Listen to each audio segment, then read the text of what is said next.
Yesterday, I made a couple of videos about Kash Patel and his testimony in front of the Senate and how Donald Trump's choice to pick people who are loyal over people who are competent is coming back to bite him. We know that there are all of these terms that we like to apply to the regime of Donald Trump that have various levels of applicability.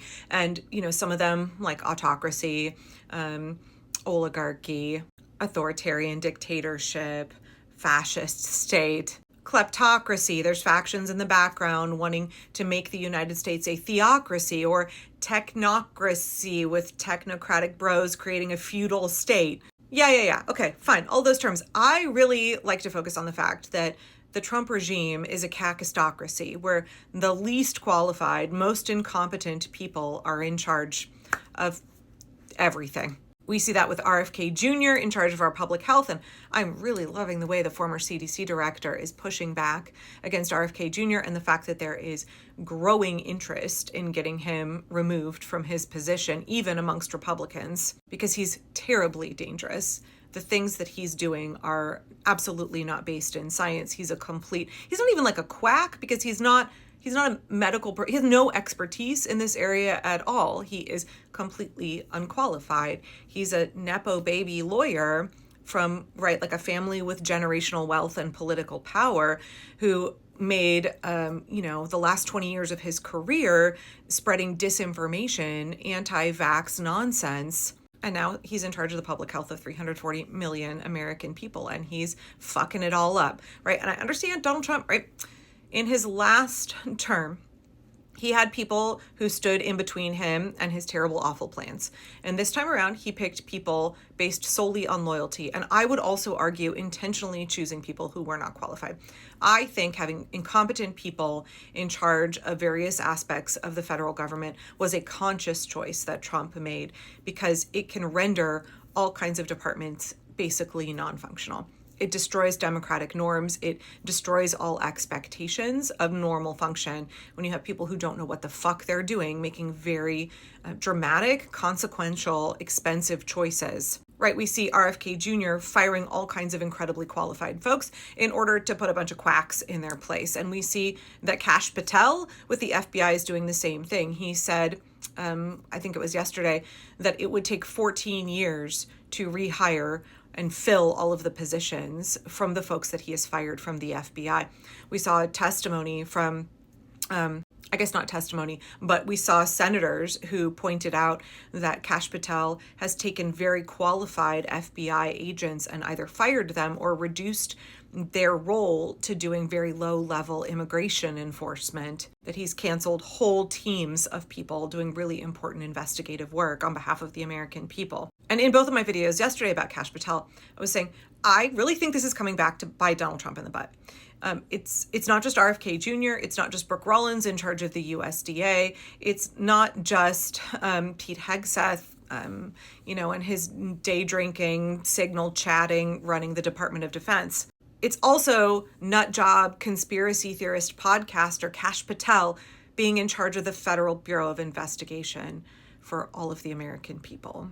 And in my second video yesterday, I expressly talked about the way that Kash responded to questions about the Epstein investigation, and how all that did was, yes, it proved his loyalty to Donald Trump, because he is saying the things that Trump wants him to say.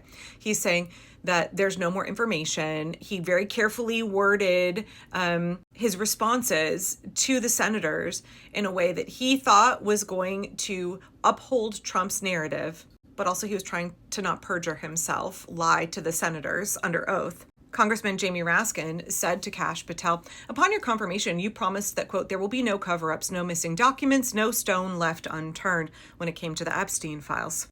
Representative Raskin went on to accuse Kash Patel of pulling agents from their counterterrorism and drug trafficking investigation roles to go through the Epstein files and redact Donald Trump's name.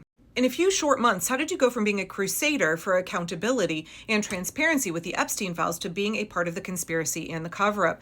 The answer is simple. You said it yourself, because of who is on that list, Raskin said. Congressman Dan Goldman of New York also grilled Kash Patel, saying, I was a prosecutor, a real prosecutor for 10 years. I want to understand what the court order prevents you from releasing as far as witness statements that the FBI took. You are hiding the Epstein files. You are part of the cover-up.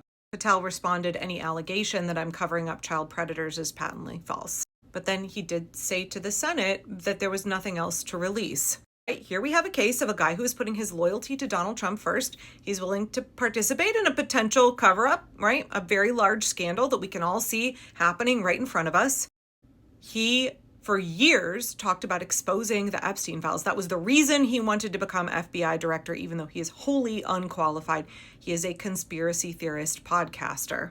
Once he gets in that position, what comes first? What comes first? His loyalty to Donald Trump, because Trump carefully picked people who would absolutely back his line, do whatever he asked above everything else. And so we're seeing right now the consequences of that. When you have somebody who's completely incompetent sitting in front of elected representatives who are prosecutors, who are attorneys, who are experts on constitutional law, when he's sitting in front of people who know what they're talking about, he looks a right fool. And he is really mangling this response because he doesn't know how to handle these situations at all. Because again, kakistocracy, the most incompetent, least qualified people are in the positions of power. And it's not just the Epstein files, we're also seeing the handling of the Tyler Robinson investigation. I mean, when I saw this clip of Kash Patel, I was like, this is the director for the FBI.